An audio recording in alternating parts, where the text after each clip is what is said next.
Hello everyone, welcome back to my channel learn English with Hina. तो students, हमेशा की तरह आज भी मैं आपके लिए बहुत ही इंटरेस्टिंग वीडियो लेकर आई हूँ जिसमें हम एक किसी बहुत अच्छे टॉपिक को डिस्कस करने वाले हैं और डिस्कशन के बाद बहुत ज्यादा इंटरेस्ट आएगा, मजा आएगा, हमारी नॉलेज इनहेंस होगी। तो कोई भी देर ना करते हुए let's continue with the video. तो as you know we have started the video on the topic transformation of sentences, and there are so many ways you can transform your sentence. पहले भी कई सारी चीजों को डिस्कस कर चुके हैं। आज हम डिस्कस करेंगे कंडीशनल सेंटेंस अगर हमें दे रखे हैं तो उनको हम कैसे ट्रांसफॉर्म करेंगे उनकी मीनिंग को चेंज किए बिना। तो कंडीशनल सेंटेंस ट्रांसफॉर्मेशन से पहले ये समझते हैं कि कंडीशनल सेंटेंस होता क्या है। कंडीशनल सेंटेंस जब भी होगा उसमें इफ होगा, इफ लगा होगा तभी वो कंडीशन बना है। अगर जब उसमें इफ है सेंटेंस में तो वो सेंटेंस किसी न किसी सिचुएशन की बात कर रहा है, किसी कंडीशन की बात कर रहा है, उसमें उस सेंटेंस में वो चीज भी दी रहेगी, वो कंडीशन और वो सिचुएशन भी दी रहेगी। नेक्स्ट उस सेंटेंस में मोस्ट ऑफ द टाइम ऐसा होता है कि उसमें कंडीशन के बाद रिजल्ट के बारे में भी बात की जाएगी, यानी कि इफेक्ट। दैट मीन्स के कंडीशन में आपको इफ मिलेगा, कंडीशन मिलेगी, यानी कोई ऐसा क्लॉज होगा जो कंडीशन को बता रहा होगा। नेक्स्ट ऐसा भी कोई एक क्लॉज होगा जो रिजल्ट या आफ्टर इफेक्ट को बता रहा होगा। तो ये तो हो गया कि व्हाट इज कंडीशनल सेंटेंस।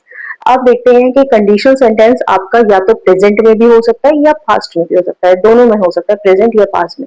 तो अगर कंडीशनल सेंटेंस मेरे पास प्रेजेंट में है तो मैं किस तरह से उसको ट्रांसफॉर्म कर सकती हूँ, उसके लिए आपको क्या करना होगा, आपको शुड का यूज करना होगा। कैसे यूज करना है एग्जाम्पल देकर समझते हैं। If you need help call me, this is the example, if you need help call मी। और ये जो एग्जाम्पल है इसकी टेंस प्रेजेंट में है, तो हम किसको यूज करेंगे, हम शुड को यूज करेंगे। किस चीज के लिए, इफ को रिप्लेस करने के लिए, इफ को रिप्लेस करने के लिए शुड का यूज करेंगे। सो बस इफ को हटा दीजिए, बाकी सारी चीजें सेम रहेंगी। Should you need help call me, if की जगह मैंने शुड को यूज कर लिया, बाकी सब rest of the thing should be same. You need help call मी, उसी तरह से कॉमा भी प्लेस करना है क्योंकि दो क्लॉजेस है यहाँ पे, तो कॉमा से तो आप सेपरेट करोगे। आपने क्या किया, इफ की जगह शुड को यूज कर लिया अगर मेरा कंडीशनल सेंटेंस प्रेजेंट में है। अब अगर कंडीशनल सेंटेंस पास्ट में हो तो क्या करेंगे, आप उसकी टेंस चेक करिए, पास्ट में है तो वर का यूज करिए। If he were rich he would help the poor, ये एग्जाम्पल है। तो बस आप इफ को रिप्लेस करिए किससे, वर से। वर ही rich he would help the poor, बाकी सारी चीजें सेंटेंस की एज इट इज रहेंगी। तो ये बहुत ही इजी से टिप्स हैं। बस आप कंडीशनल सेंटेंस को आइडेंटिफाई करिए, उसके टेंस को देखिए। अगर प्रेजेंट में दे रखा है तो इफ को रिप्लेस करिए शुड से, पास्ट में दे रखा है तो इफ को रिप्लेस करिए वर से। अब एक और टेंस यूज होता है past perfect, past perfect use होता है। तो पास्ट परफेक्ट को रिप्लेस करने के लिए हम किसका यूज करेंगे, हैड का। कैसे यूज करना है एग्जाम्पल देखते हैं। If you had worked hard you would have passed. अब जैसा कि हमें पता है कि पास्ट परफेक्ट में हैड का ऑलरेडी यूज होता है, लेकिन अब जब मैं इफ को रिप्लेस करना है तब मुझे हैड, मैंने आपको बोला कि आपको हैड यूज करना है, तो एक ही सेंटेंस में आप दो बार ही तो हैड यूज करोगे नहीं। तो क्या करेंगे, कैसे चेंज करना है देखिए। इफ को हटाया, इफ तो हटाना ही पड़ेगा आपको तभी ट्रांसफॉर्मेशन होगा। इफ को हटाया, मैंने हैड को लगाया।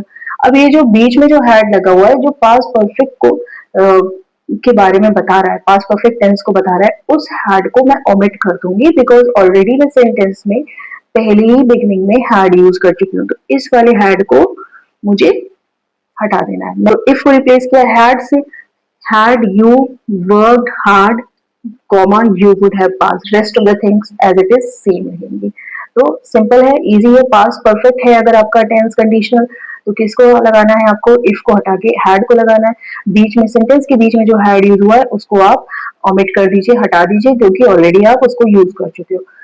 एक और कंडीशनल देखते हैं। अब एक और कंडीशन है जिसमें आप इफ को रिप्लेस कर सकते हैं अनलेस से, अनलेस को यूज करके रिप्लेस कर सकते हैं। Example, if you do not work hard you will fail, if you do not work hard you will fail. अब क्वेश्चन, अब एक इम्पोर्टेंट क्वेश्चन ये है कि अनलेस, हम यहाँ पर अनलेस क्यों यूज करें और बाकी रेस्ट ऑफ द प्लेसेस पे हमने अनलेस क्यों यूज नहीं किया, हमने डिफरेंट डिफरेंट चीजों को यूज किया। उसका रीजन ये है कि अगर आपका कंडीशनल में, अगर आपके कंडीशन में नॉट जैसा वर्ड यूज हो रहा है, कोई नेगेटिव वर्ड यूज हो रहा है, तो उस कंडीशनल को चेंज करने के लिए आप सबऑर्डिनेटिंग कंजंक्शन अनलेस का यूज करेंगे। अगर नॉट यूज हुआ है तो इस सेंटेंस में आप देख सकते हो इसमें नॉट का यूज हुआ है, तो यहाँ पर कोई भी ऊपर वाली कोई भी जो मैंने रूल बताई है, टिप बताई है, वो यहाँ पे एप्लीकेबल नहीं है। तो नॉट यूज हुआ है तो मैं उसके लिए अप्रोप्रिएट कौन सा यूज करूंगी, अनलेस। अब इफ को मैं रिप्लेस करूंगी किससे, अनलेस से। मैंने रिप्लेस कर दिया। अब किसी भी सेंटेंस में अगर अनलेस पहले ही लगा दिया गया हो तो वहां पर आके आप नॉट को यूज करने की कोई रिक्वायरमेंट नहीं है। तो ये जो डू नॉट यूज हुआ है सेंटेंस के बीच में, इसको आप ओमिट कर दीजिए। बाकी सारी चीजें आपकी ऐसे ही रहेंगी। Unless you work hard you will feel, rest of the thing should remain same. So देखा आपने कि कितना इजी है कंडीशनल सेंटेंसेस को ट्रांसफॉर्म करना। बस ये छोटी छोटी जो टिप्स मैंने बताई हैं आप इनको ध्यान रखिए और आप इजीली कोई भी सेंटेंस हो आपके पास कंडीशन, आप उसको आराम से ट्रांसफॉर्म कर लोगे, कोई मुश्किल नहीं है। So this is all about today's video. तो आज की वीडियो में अगर आपने कुछ नया सीखा, कुछ अच्छा सीखा और मेरी वीडियो आपको इंटरेस्टिंग लगी तो मेरी वीडियो को लाइक करें, चैनल को सब्सक्राइब करें और please please do not forget to share my channel with your family and friends. मिलते हैं नेक्स्ट वीडियो में। Till then bye bye.